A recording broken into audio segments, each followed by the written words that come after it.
Hi guys! Good evening! Kararating ko lang galing sa labas.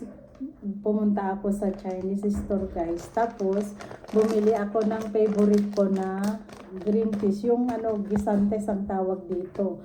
Favorite ko kasi ito yung garlic flavor.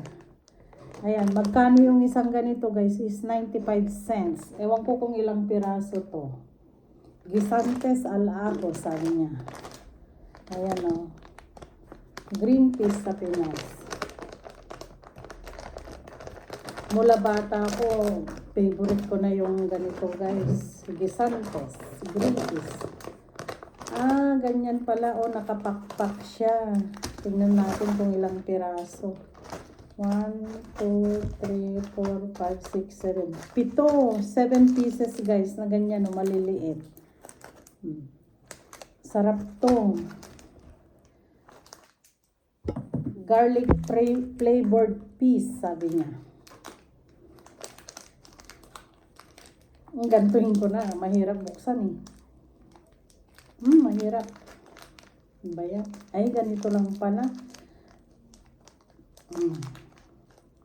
Ayan o. Ganyan siya guys o. Kita nyo?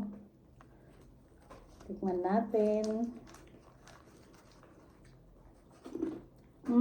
Sarap. Namiss ko yung ganito. Kasi sa Pinas may ganito guys. Yung mancher ang tawag namin. Yun ang binibili ko lagi. Yan siya oh.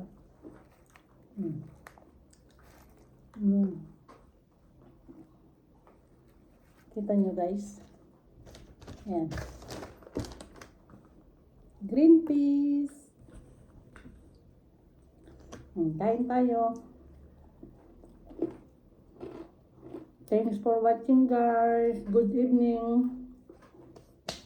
Bye. Pakita ko lang sa inyo yung favorite snack ko. Green peas. Garlic flavor. Bye.